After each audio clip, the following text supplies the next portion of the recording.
Hello viewers, আসসালামু আলাইকুম। Welcome back to Mahira's mamma YouTube channel এবং ফেসবুক পেজ থেকে। স্কুল থেকে এসেই আজকে একটু ছাদ বাগানে গিয়েছিলাম। এটা আজকে বললে ভুল হবে, এটা গত পরশু দিনের ভিডিও ছিল। তো এসে দেখি যে আম্মা বলতেছিল একটু শাক তুলে নিয়ে আসলে ভালো হতো, সেগুলো একটু রান্না ভাজি করবে, ভাজির মতো। তো ছাদে গিয়ে দেখলাম মাশাআল্লাহ অনেকগুলো পুঁই শাক হয়েছে। এই পুঁই শাকগুলো কিন্তু আমি কোনো বিচি লাগাইনি, বাজার থেকে যে পুঁই শাকটা নিয়ে আসছিলো ওইটার ডাটা মাটিতে রোপণ করে দিয়েছি, তারপর হয়েছে। তো এইখানে এই যে ড্রাগন গাছটা নতুন করে স্থানান্তর করলাম। এই ড্রাগন গাছটা আমার ছবেদা গাছের সাথে ছিল, তো দুইটা গাছ একসাথে তো আসলে ওইরকম বেশি ভিটামিন পায় না, এই জন্য স্থানান্তর করেছি। এখানেও দেখলাম পুঁই শাক, তারপরে আপনার কুমড়া শাক খুব বেশি বড় হচ্ছে মাশাআল্লাহ। দিলে কুমড়া গাছে অনেক বেশি ফুল এসেছে, বাট কোনো ফল আসেনি। তো আসলে গাছের ওরকমভাবে পরিচর্যা করা হয় না, কারণ আব্বা অনেক বেশি অসুস্থ থাকে ইদানিং, হাঁটু ব্যথা, অ্যালার্জির প্রচুর সমস্যা দেখা দিচ্ছে। এই জন্য আসলে ওরকমভাবে ছাদ বাগানে পরিচর্যা করা হয় না। আর আমিও একটু স্কুল নিয়ে ব্যস্ত থাকি, বাসায় এসে আর ছাদে ওঠাও হয় না তেমন একটা। তো ওই দিন আসলে আমার তাগিদে আমি উঠেছিলাম, সেটা হলো যে মেয়ে শাক খেতে খুব বেশি পছন্দ করে।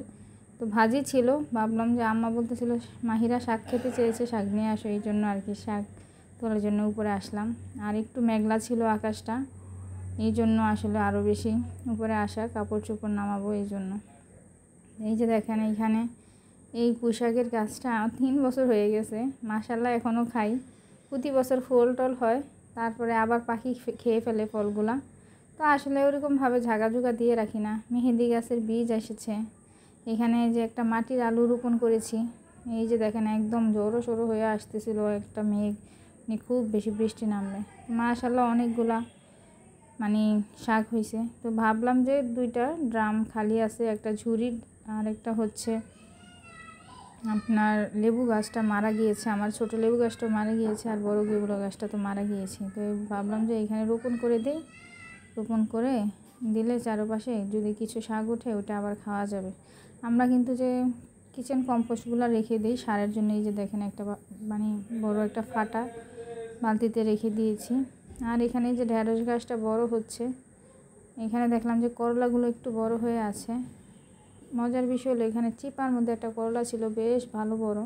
আমি তো বলতেই পারিনি যে আসলে আছে।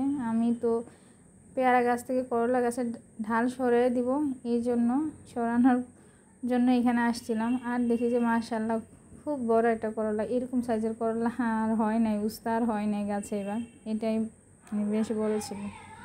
তো এই তো ছিল আজকের ভিডিও। সবাই ভালো থাকবেন, সুস্থ থাকবেন, ফলো দিয়ে সাথে থাকবেন, চ্যানেলটা সাবস্ক্রাইব করবেন। আল্লাহ। আর এই ছিল বিকালের একদম এটা ছিল আজকের আকাশ, আপনাদের সাথে শেয়ার করলাম, খুব বেশি সুন্দর দেখাচ্ছে। তো আজকে এই পর্যন্ত, আল্লাহ হাফেজ।